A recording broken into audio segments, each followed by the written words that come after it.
नमस्कार, स्वागत है आपका हमारी खास पेशकश कमोडिटी विशेष में। आज विशेष है, हम पोजीशनल नज़रिए से कमोडिटी मार्केट पर राय जानने वाले हैं कि आपको बुलियन मार्केट में, एनर्जी मार्केट में, बेस मेटल्स में और एग्री मार्केट में 1 से 4 हफ्ते के दौरान क्या करना चाहिए, किस तरह का नज़रिया बनाएं, क्या रेंज इन कमोडिटीज़ में रह सकता है। तमाम मुद्दों पर बात होगी और वो बताने के लिए, अपनी अहम राय रखने के लिए हमारे साथ 3 खास मेहमान मौजूद है। बीरेन वकील साहब है पैराडाइम कमोडिटी से, नवनीत दमानी है मोतीलाल ओसवाल से और अखिलेश जैन है टेक्निकल आईक्यू के फाउंडर हैं। आप तीनों मेहमानों का बहुत बहुत शुक्रिया, आप लोग यहाँ पर आए और वक्त निकाला। सबसे पहला सवाल बीरेन वकील साहब आपसे ही होगा, गोल्ड पर क्या लग रहा है आपको, जिस तरह का माहौल बदला है गोल्ड को लेकर। अक्टूबर महीने की जॉब रिपोर्ट आपने देखी, किस तरह से सॉफ्ट जॉब नतीजों के बाद, सॉफ्ट जॉब नंबर के बाद अब ऐसा लग रहा है कि फेड का रुख और भी नरम हो सकता है। दिसंबर में ब्याज दरें नहीं बढ़ेंगी और हो सकता है कि आगे की जो कमेंट्री आए, अगले जो 2 भाषण होने वाले हैं फेड चेयरमैन के, वहां पर कुछ और नरमी की उम्मीद लगाई जा रही है। ऐसे में क्या करना चाहिए, गोल्ड की ये तेजी क्या आगे बढ़ेगी बीरेन वकील साहब? फिलहाल मार्केट कंसोलिडेशन में है, बट फिर भी ट्रेंड तो बुलिश लग रहा है। फंडामेंटल्स भी अपीलिंग है, बेस पॉजिटिव है, टेक्निकल्स भी पॉजिटिव है, क्योंकि अब ये यूएस फेड की जो डेट लिमिट वाला जो बात बीच में साइडलाइन हो गया था, वो वापस प्ले में आ जाएगा। साथ ही बॉन्ड यील्ड काफी क्रैश हुए लास्ट सॉफ्ट जॉब डेटा के बाद। तो ये देखते हुए शायद में भी बाजार अब थोड़ा सोच रहा है कि इंटरेस्ट रेट की पीक हो गई। वो भी थोड़ी अकोमोडेटिव पॉलिसी वाली जो बात बाजार के आइडिया में, वो भी थोड़ी सपोर्टिव है। टेंटेटिवली ऐसा मानता हूँ कि गोल्ड को हम शायद अगले 4-6 वीक में या 2 हफ्ता, एक आध महीने में कॉमेक्स के हिसाब से 2050-2080 का देखेंगे जो प्रीवियस स्टॉक था। इंडियन टर्म्स में शायद हम इसको 62,500 के आसपास देखेंगे। यहाँ से 1,000-1,500 रुपये की कम से कम गुंजाइश है। बीरेन जी, आपने कहा 62,500 रुपये तक सोना जा सकता है। अगर 62,500 रुपये तक सोना जाएगा तो चांदी भी क्या उस कैचअप रैली में 75,000 रुपये पार कर सकती है? चांदी में थोड़ी रिलीफ रैली दिख रही है, क्योंकि सॉफ्ट जॉब डेटा के बाद emerging forex, specially Asia forex, China yuan में जबरदस्त रिलीफ रैली आई है। लैटिन अमेरिकन फॉरेक्स भी और इंडस्ट्रियल मेटल्स भी थोड़ी रिकवर हुई। इसका फायदा शायद चंदे को मिलना चाहिए। तो चांदी में ऐसा देख रहा हूँ शायद कि 74,000, 75,000 हम शायद देखेंगे। और कॉमेक्स के हिसाब से 2380, 2420 के आसपास दिवाली या इसके बाद एक आध 2 वीक का नजरिया ऐसा है मेरा। नवनीत दमानी जी, आपको क्या लग रहा है, आपको गोल्ड की चाल यहाँ से किस तरह की दिख रही है? आप सहमत है बीरेन सर से? आपको भी लग रहा है गोल्ड की ये तेजी आगे बढ़ेगी? वेल बुशमान जी, मुझे लगता है कि जॉब्स के जो आंकड़े आ रहे हैं वो थोड़े से मिक्स्ड आ रहे हैं और लास्ट कुछ दिनों में ऐसा लग रहा था कि जॉब्स की स्थिति काफी बेहतर है, बट अचानक से स्थिति थोड़ी सी गड़बड़ाती नजर आ रही है। उसके साथ साथ हाउसिंग नंबर्स भी थोड़े से ऐसे अंदेशा दे रहे हैं कि यहाँ पर थोड़ी वीकनेस आपको इकोनॉमी में देखने मिल रही है, जिसके चलते गोल्ड और सिल्वर प्राइसेस में एक अच्छा आपने रनअप देख लिया है। मेरे हिसाब से आपने $1810 से लेके 2000-2010 तक का जो रनअप देखा है, उसमें कुछ हद तक तो जियोपॉलिटिकल रिस्क प्रीमियम जो इजराइल हमास के चलते बढ़ गया है और कुछ हद तक weakness in the economy factor in हुई है। यहाँ से इंक्रीमेंटल गेन्स अगले 1-2 हफ्ते के लिए थोड़ा-सा नहीं लगते हैं और मुझे लगता है जब तक 2000-2010 के ऊपर कन्विंसिंगली ब्रेकआउट नहीं होता है, यहाँ पे एक सेलिंग प्रेशर आ सकता है प्राइसेस में। तो मेरे हिसाब से 61,000 के आसपास मिले तो आप सेल करिए, 61,400 का आप स्टॉप लगाइए, 60,000, 60,200 तक के टारगेट नीचे में देखने मिल सकते हैं। अखिलेश जी, आपका व्यू गोल्ड पर, आप क्या सलाह दे रहे हैं? आपको भी लग रहा है बीरेन सर के मुताबिक कि 62,000, 62,500 तक गोल्ड जा सकता है जल्द ही? नमस्कार विश्व मोहन जी। जैसे हमने देखा पिछले सत्रों में एक बहुत ही अच्छी तेजी के साथ गोल्ड ने काम कराया। हालांकि ऊपरी भाव पे अभी ये एक क्लू ढूंढता हुआ नजर आ रहा है, जहां पे हमने बाजार को बहुत एक स्पेसिफिक रेंज में साइडवेज मूवमेंट कराता हुआ दिखा। दोनों ही लाइक अपसाइड और डाउनसाइड दोनों के ही ट्रेडिंग के अच्छे यहाँ पे मूवमेंट हमको देखने को मिल रहे हैं। बट स्टिल मुझे लगता है कि जो गोल्ड का ओवरऑल सिनारियो यहाँ पे स्ट्रांग ही लग रहा है। और मुझे लग रहा है अगर लेवल स्पेसिफिकली बात करें अपन, तो कॉमेक्स में 1973 स्पॉट का लेवल है। जब तक मैंने बार बार बोला है शो में, जब तक ये लेवल नीचे आके क्लोज नहीं करता, तब तक मुझे लगता है कि गोल्ड में आने वाले 2-3 वीक्स के अंदर तेजी देखने को मिलनी चाहिए। और मुझे यहाँ पे $2045 तक के लक्ष्य देखने को लग रहे हैं अभी आने में। वही एमसीएक्स स्पेसिफिक लेवल की बात करें, तो लग रहा है पोजिशनली अगेन 60,450 के नीचे जब तक भाव बंद नहीं होते तब तक यहाँ पे अपसाइड ओपन है। मुझे लग रहा है 62,500-600 तक के लक्ष्य यहाँ आने वाले सत्रों में देखने को मिल सकते हैं। अगर इमीडिएटली शॉर्ट टर्म की बात करते हैं ट्रेडिंग स्पेसिफिक, तो ट्रेडर 60,750 के स्टॉप लॉस से भी यहाँ पे बाइंग की पोजीशन बना सकता है। तो मेरे अकॉर्डिंग यहाँ पे बाय ऑन डिप्स लग रहा है गोल्ड। तो क्या आप भी अखिलेश जी इस बात से सहमत है कि चांदी 75,000 के पार निकल सकती है? अगर 62,500 अगर सोना जाएगा तो चांदी भी 75,000 के ऊपर जल जा सकती है? बिल्कुल, बिल्कुल, बहुत ही एक क्रूशियल लेवल के ऊपर चांदी काम करा रही है। और यहाँ पे लग रहा है कि जो ये साइडवेज अभी मूवमेंट बना हुआ था चांदी में भी 1,500 का, मुझे लग रहा है कि बुल्स वहाँ पे कमांड ले सकते हैं और chances are very high. M6 specific level की बात करें तो 72,072, और कॉमेक्स स्पॉट की बात करें तो $23। इन लेवल्स के ऊपर चांदी बार बार आती है और एक बुलिश मोमेंटम दिखा रही है। और चार्ट्स पे भी ऐसा लग रहा है कि यस, यहाँ पे पॉसिबिलिटी है अपसाइड की। तो मेरा रिकमेंडेशन स्टिल यही रहेगा कि यहाँ से 200-300 पॉइंट भी अगर चांदी टूटता है, 72,000 के नीचे आता है, तो वहां पर बाइंग करके ही काम करें। केवल इसमें 71,700 के नीचे का आप ऐसे लगा सकते हैं। ऊपर मुझे लग रहा है कि 75,000 से लेकर 76,000 तक के लक्ष्य देखने को मिल सकते हैं। तो because risk is very small buying side के अंदर, तो यहाँ पे बाइंग का ही ट्रेड आप इनिशिएट करें। जी नवनीत जी, आपका व्यू चांदी पर क्या है? पोजिशनली आप चांदी को किस तरह से देख रहे हैं? क्या चांदी अट्रैक्टिव लग रही है? अगर लग रही है तो किस लेवल पे लग रही है, किस लेवल पे खरीदारी करनी चाहिए, और आपका टारगेट चांदी के लिए क्या है नवनीत जी? वेल, अगर आप गोल्ड के कंपैरिजन में चांदी देखें तो चांदी ने कुछ खास इंक्रीमेंटल गेन्स नहीं दिए कंपेयर टू गोल्ड। गोल्ड ने जहां पे आपको 9 से 10% के आसपास के गेन्स दिखाए हैं, वहां पे चांदी में उस तरह के गेन्स नहीं देखने मिले। और चांदी में थोड़ी बहुत स्टेबिलिटी ज्यादा देखने मिल रही है visa विज़ gold, because base metal complex में एक पॉजिटिव मोमेंटम डेवलप होता आ रहा है। जहाँ पे चाइना के जो आंकड़े आए काफी बेहतर आए लास्ट 2 हफ्तों में, और थोड़ी पॉजिटिविटी देखने मिल रही है। मेरे हिसाब से चांदी में भी एक रीजनेबल करेक्शन आपको 700-800 पॉइंट का देखने मिल जाएगा, बट वो करेक्शन पे मैं बाइंग करना चाहूंगा। तो 71,500 72,000 के रेंज में मिले तो बाय किया जाए। 70,500 का आप स्टॉप लगाए, या 74,000 रुपए तक के टारगेट देखने मिल सकता है। नवनीत जी, कच्चे तेल को लेकर क्या लग रहा है? क्योंकि जिस तरह के ग्लोबल डेवलपमेंट, जिस तरह का सिनेरियो बन रहा है ग्लोबली, आप देख ही रहे हैं। सऊदी और रूस की तरफ से साफ कर दिया गया है कि इस साल के अंत तक वो एडिशनल कटौती करते रहेंगे। एक तरफ यूएस अपना उत्पादन रैंप अप कर ही रहा है। इन सब के बीच में क्या लग रहा है? क्या डिमांड को लेकर चिंता अभी भी है? और अगर किसी ट्रेडर्स को नज़रिया बनाना है पोजिशनली, तो क्या राय देंगे नवनीत जी कच्चे तेल में? वेल, हमने काफी दिनों में देखा है कि बहुत सारे कट्स अनाउंस हुए, और कट्स के टाइमलाइन भी टाइम एंड अगेन रिवाइज होते गए हैं, जिसके चलते एक positive momentum crude oil prices में डेवलप हुआ था।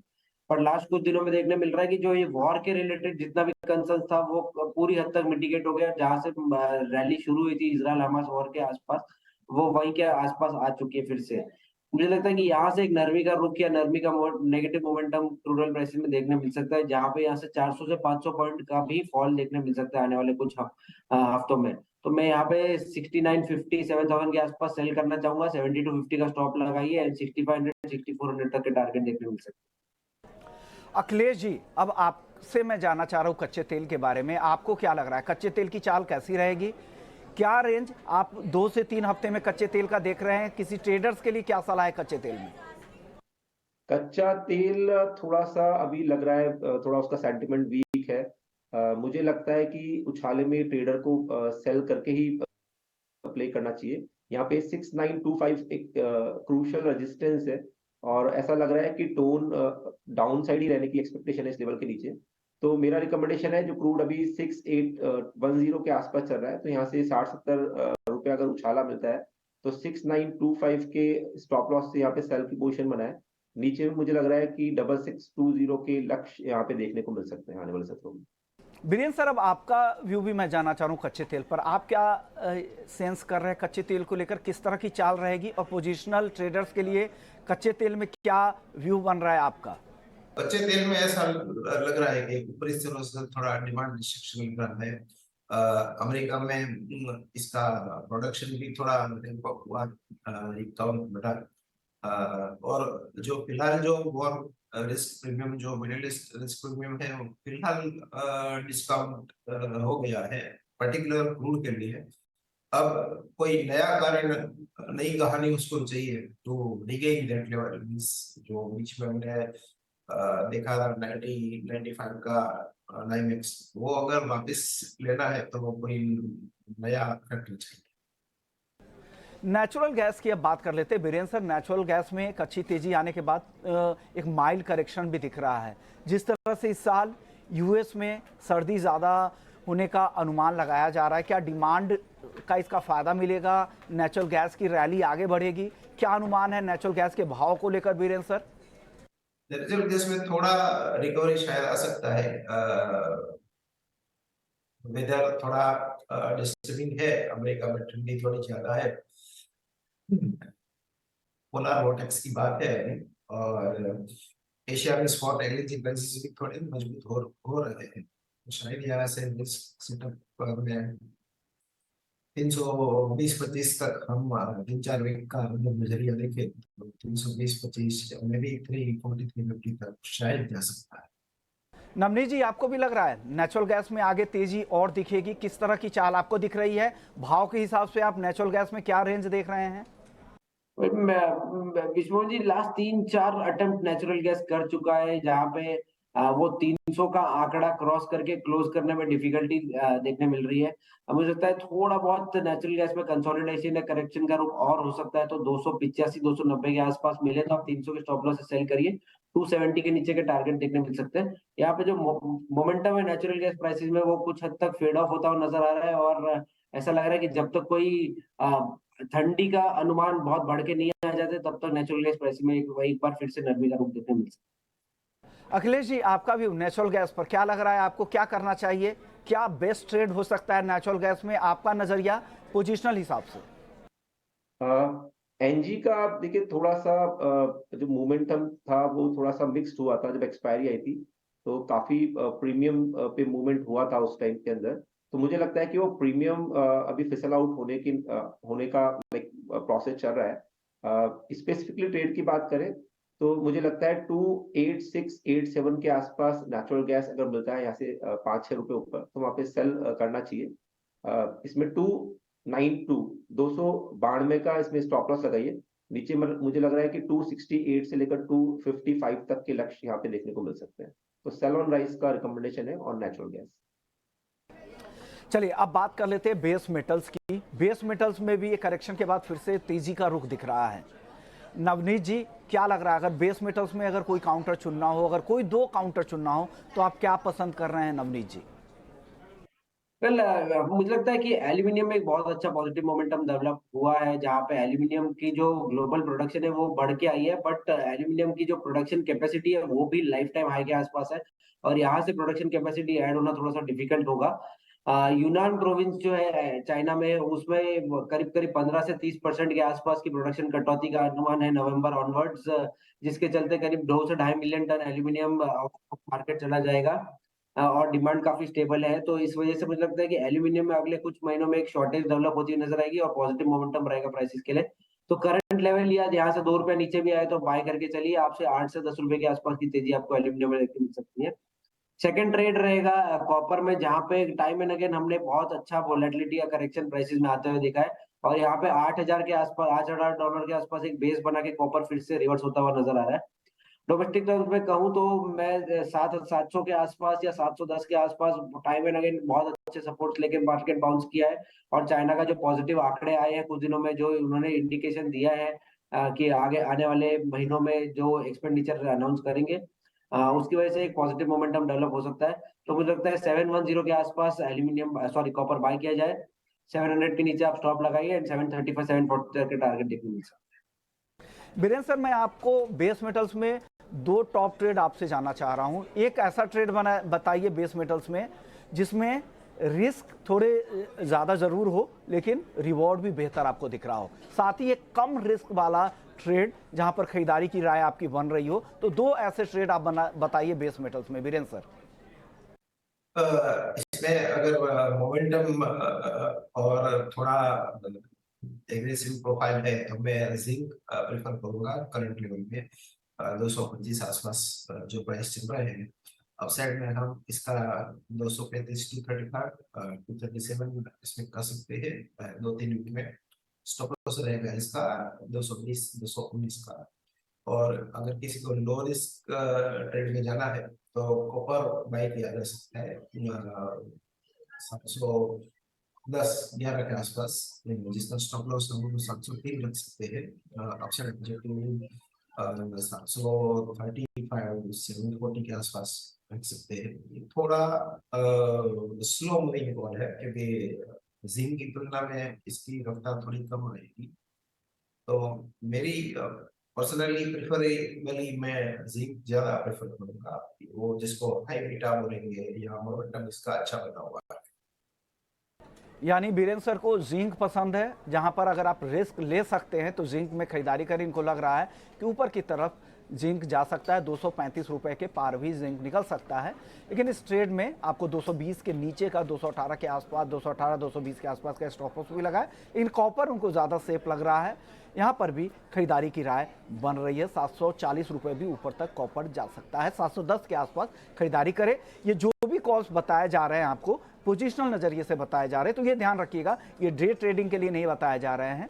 तो हफ्ते भर से लेके महीने भर के ट्रेडिंग के लिए ये बताए जा रहे हैं। जो भी स्टॉप लॉस हमारे एक्सपर्ट्स बता रहे हैं उसका भी आप ध्यान रखिएगा। अखिलेश जी, कॉपर जैसा बीरेंद्र जी कह रहे थे कि ये इनको सेफ लगता है, इसमें ज़्यादा रिस्क नहीं लगता है, आपको भी लग रहा है आप भी कॉपर के साथ ही जाना पसंद करेंगे बेस मेटल्स में? बेस मेटल पे मैंने पिछले कई शोज में कहा भी है कि मुझे कॉपर यहाँ पे स्पेसिफिकली अच्छा लग रहा है। हालांकि बाकी मेटल्स में भी एक पुल बैक रिकवरी देखने को मिल रही है, बट मैं किंग ऑफ मेटल कॉपर पे ही बैट लगाने की रिकमेंडेशन दूंगा। यहाँ पे बाजार अगर 710 के आसपास आते हैं तो वहां पे बाइंग ही करके चलें। नीचे में 705 का स्टॉप लॉस रख सकते हैं आप। ऊपर मुझे लग रहा है 725 से लेकर 731 तक के लक्ष्य आने वाले सत्रों में देखने को मिलने चाहिए। चलिए, अब नॉन एग्री के बाद अब बात कर लेते हैं एग्री की, क्योंकि एग्री मार्केट में भी काफ़ी एक्शन है। और एक्शन में सबसे ज़्यादा अगर कोई कमज़ोर हुआ है, हेल्दी करेक्शन जिसे कह सकते हैं, वो है जीरा। जीरा का मार्केट हमने देखा सितंबर में 62-63 हज़ार के बीच में था भाव, अब फिसल के 39 के भी आसपास भी आ गया। हालांकि वहाँ से रिकवरी भी दिखी। बीरेंद्र सर, क्या लग रहा है जीरे में जिस तरह के उतार चढ़ाव दिख रहे हैं, एक हेल्दी करेक्शन भी दिखा, क्या अब जो रिकवरी दिख रही है रिकवरी कंटिन्यू होगी? कहाँ तक जा सकता है जीरे का भाव, ऊपर की तरफ, और नीचे कहाँ तक जा सकता है? आप क्या देख रहे हैं जीरे में बीरेंद्र जी? काफी डिसेंट करेक्शन आया है इसमें। 66,000 से गिर ऑलमोस्ट 40,000 पर गया मार्केट। और जो नया कॉन्ट्रैक्ट है वो काफी डिस्काउंट में खुला था। अब इसमें बैलेंसिंग हो रहा है, थोड़ी रिकवरी शायद आगे जा सकती है यहाँ से। एक तो प्राइसेस काफी अट्रैक्टिव है बुआई के लिए, बट वेदर अभी तक थोड़ा लिटिल बिट हॉस्टाइल है। गर्मी काफी है अभी भी, जो बुआई के लिए इतनी सपोर्टिव नहीं है। एक बार टेम्परेचर थोड़ा ठीक ठाक हो जाए तो मेरे हिसाब से लोग थोड़ा कॉशियस है, बट टेम्परेचर ठीक ठाक हो जाए तो ये लंबी नहीं टिकेगी, इसके फंडामेंटल कमजोर होते हैं। अखिलेश जी, आपका व्यू क्या है जीरे को लेकर? आपको क्या लग रहा है? आपको भी लग रहा है जीरे में और रिकवरी यहाँ से दिखेगी, या अभी भी और डाउन साइड बाकी है, यहाँ पर बच के रहना चाहिए, या ट्रेडर्स को अभी बचने की सलाह देंगे? भले ही पोजिशनल भी हो तभी भी जीरे से बचे। आपकी राय क्या है जीरे में? जीरा देखिए, मैंने पहले भी कहा था कि इसका एक टर्मिनेशन वेव चल रहा था। जब चार्ट्स पे उसको देखते हैं और एलियट्स की बात करते हैं, जिससे एक प्राइस टारगेट्स का एक आइडिया लगता है, तो मुझे लगता है कि वो कहीं ना कहीं एक बार जो ऊपर से करेक्शन आया है अप्रोक्सीमेटली 22 से 25 हज़ार का, वो यहाँ पे अब कंप्लीट हो चुका है। और जीरा अगर स्पेसिफिकली दिसंबर वायदा की बात करें तो मेरा बाय ऑन डिप्स का ही रिकमेंडेशन है ये जो कॉन्ट्रैक्ट है वो ग्रेजुअली ऊपर की तरफ अब मूवमेंट करना चाहिए। हाजिर ट्रेडर हो या फिर वायदा के ट्रेडर हो, यहाँ पर भाव जब तक 40,500 के ऊपर क्लोज है तब तक आप बाय ऑन डिप्स की रणनीति रखें। मुझे लगता है ग्रेजुअली ये कॉन्ट्रैक्ट जो अभी 42,000 के आसपास चल रहा है वो ग्रेजुअली 53-54 हजार तक की रेंज में वापस से आ जाना चाहिए। तो बाय ऑन डिप्स करें जीरा के अंदर। बीरेन सर, हल्दी और धनिया इन दोनों काउंटर पर क्या है? क्या धनिया को बॉटम फिशिंग के लिए चुना जा सकता है, नीचे के लेवल पे खरीदारी किया जा सकता है? और हल्दी, हालांकि हल्दी ऑलरेडी चली हुई है, क्या लग रहा है अभी भी तेजी की गुंजाइश है या ऊपर में आप हल्दी में शॉर्ट करना ज्यादा प्रेफर करेंगे? क्या व्यू है हल्दी और धनिया दोनों को लेकर बीरेन जी?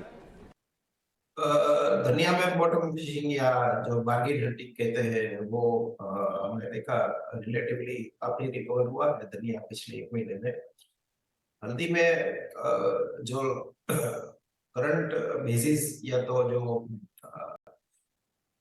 दिसंबर और अगला फ्यूचर्स के बीच का जो बेसिस है वो देखते हुए ऐसा लग रहा है कि अभी इसमें अपसाइड मोमेंटम थोड़ा लिमिटेड लग रहा है। तो शायद मैं प्रेफरेबली कॉन्ट्रा कॉल में अप्रैल टर्मरिक शॉर्ट साइड लेना प्रेफर करूंगा अराउंड 17,000 के आसपास अगर प्राइस मिलता है तो। और 18,000 का स्टॉप लॉस और टेंटेटिवली टारगेट इसमें 13,500 14,000 के आसपास का रहेगा। डिसेंबर कॉन्ट्रैक्ट फिलहाल इसमें मैं शॉर्ट प्रेफर नहीं करूंगा। नया कॉन्ट्रैक्ट में मुझे थोड़ा एक टेम्पररी कॉन्ट्रैक्ट कॉल लेने का सोच रहा हूँ। ओके, यानी आपको लग रहा है कि हल्दी जो अप्रैल कॉन्ट्रैक्ट है, जो अगले साल का अप्रैल कॉन्ट्रैक्ट है, वहां पर शॉर्ट करें। दिसंबर के कॉन्ट्रैक्ट में शॉर्ट करने की सलाह नहीं दी जा रही है। और अप्रैल कॉन्ट्रैक्ट में हल्दी में अगर आप शॉर्ट करते हैं तो उस ट्रेड में आपको 18,000 का स्टॉप लॉस भी लगाना है। नीचे की तरफ अप्रैल का वायदा हल्दी का 13,500, 14,000 के नीचे 13,500 तक भी फिसल सकता है। अब चलिए ग्वार सीड और ग्वारगम, इन दोनों काउंटर पर आपका व्यू चाहिए अखिलेश जी। क्या लग रहा है ग्वार सीड और ग्वारगम? काफी समय से बहुत ज्यादा एक्शन नहीं दिखा है, एक दायरे में ही कह सकते हैं। कब इस दायरे से निकलेगा, किस तरह की चाल दिखेगी, कब तक बड़ी तेजी की उम्मीद करें? आपका पोजिशनल व्यू ग्वार सीड और ग्वारगम इन दोनों ही काउंटर में क्या है अखिलेश जी? गंवार और गंवार सीड दोनों ही एक बहुत ही प्यारा एक करेक्शन उन्होंने ले लिया है। और हम जिस तरह से बिहेवियर देख रहे हैं काफी टाइम से गंवार गंवार का, बाजार क्या है कि एक सिग्निफिकेंट लेवल तक तोड़ता है, देन फिर एक रैली करता है, फिर देन तोड़ता है। तो इसी तरह का भी क्रम लग रहा है मुझे। यहाँ पे बाजार काफी ज्यादा करेक्ट हो चुके हैं, तो मुझे लग रहा है कि डिप्स पे खरीदने वाले को डेफिनेटली बात है आने वाले 1-1.5 महीने में प्रॉफिट ही होना चाहिए। लेवल स्पेसिफिकली बात करूं तो गंवार सीड दिसंबर वायदा को अप टू 5625 तक के भाव या 5600 तक के भाव तक खरीदने का मन रखना चाहिए। नीचे में 5520 का इसका स्टॉप लॉस रखें बंद भाव का। ऊपर मुझे लगता है ग्रेजुअली ये जो कॉन्ट्रैक्ट है 6,000 से लेकर 6250 तक की रेंज में दिखना चाहिए। वहीं गंवारगम की बात करें और आज जो इसने लो बनाया है, मुझे लग रहा है कि ये लो काफी सिग्निफिकेंट लो है। तो इसमें भी बाय ऑन डिप्स की रणनीति है। 11,300 250 के आसपास के भाव मिलते हैं तो वहां पे इस कॉन्ट्रैक्ट को बाय करके आप चलिए। छोटा स्टॉप लॉस लगाना चाहते हैं तो बंद भाव का 11,100 का आप स्टॉप लॉस प्लेस कर सकते हैं मार्केट के अंदर। और इसमें ऊपर के भाव मुझे वैसे पोजिशनली लग रहा है कि 13,500 तक ग्रेजुअली आने चाहिए, ऐसा मुझे लग रहा है। तो बाय ऑन डिप्स की रणनीति रखते हैं गमन गंवार के अंदर, बिकॉज अगेन यहाँ पर रिस्क के कंपेयर में रिवॉर्ड्स बहुत अच्छे हैं। बीरेन जी, आपसे मेरा सवाल ग्वार पर यह होगा, जब अराइवल्स का प्रेशर जब दिवाली के बाद या पिछले अगले 2-3 हफ्ते बाद कम होगा तो ग्वार में क्या बड़ी तेजी आप देख रहे हैं? पोजिशनल ट्रेडर्स के लिए ग्वार सीड ग्वारगम में आपकी राय क्या बन रही है? इसमें जो फिजिकल साइड का प्लेयर है उनके लिए अब 98 कंडीशन 98 कंडीशन जो बोलते हैं वो गवार लेने के लिए ये काफी अट्रैक्टिव प्राइसेस है। फ्यूचर्स में इसका कैश टू कैरी आर्बिट्रेज है तो इसमें स्टेगर्ड मैनर में कोई बाई कर सकता है धीरे धीरे करके 2-3 टुकड़ों में। इसकी ब्रॉडर स्विंग जो दिख रही है फिलहाल वो 55 से 62 तक की या तो 53 से 6,000 की, डिपेंडिंग अपॉन दिवाली के बाद जो लाभ पंचमी के जो मुहूर्त के काम होंगे उसमें अराइवल कैसी होती है वो देखना पड़ेगा। मुझे ऐसा लग रहा है कि इस बार ये ग्वार की सीजन जल्दी शायद खत्म हो जाएगी, तो मैं भी दिवाली के बाद अराइवल में काफी ड्रॉप आएगा अगर, तो इसमें हमें देखने को मिलेगा। बीरेन जी, अब आखिरी सवाल आपसे होगा कॉटन और कॉटन सीड ऑयल केक के बारे में क्या लग रहा है? जिस तरह के अराइवल्स हैं, 1 लाख गांठ से ज़्यादा का रोजाना का अराइवल है, फिर उससे 50% से भी कम की डिमांड है। ऐसे डिमांड सिनेरियो में जहां पे मिलों से जो एक्सपोर्ट डिमांड है वो भी कमज़ोर है, ऐसे में क्या लग रहा है कॉटन के दाम आगे कम हो सकते हैं? और कॉटन के क्या लग रहा है किस तरह की चाल रहेगी? अगर किसी को व्यू बनाना है तो आगे के कॉन्ट्रैक्ट में, नेक्स्ट ईयर के कॉन्ट्रैक्ट में, जनवरी फरवरी के कॉन्ट्रैक्ट में कॉटन केक पर आपका क्या व्यू है? तेजी या मंडी या स्विंग ट्रेड के लिए देखें, या कोई आपको लग रहा है कि ट्रेंड आगे बनेगा कॉटन केक में, या ट्रेंड देखने की बजाय आपको लग रहा है कि स्विंग पर ज़्यादा फोकस करे और जिस तरह की चाल जब दिखे आप उस हिसाब से ट्रेड करके निकले? बहुत ज़्यादा लंबा व्यू कॉटन केक में नहीं रखना चाहिए। दोनों ही काउंटर में आपका व्यू चाहिए।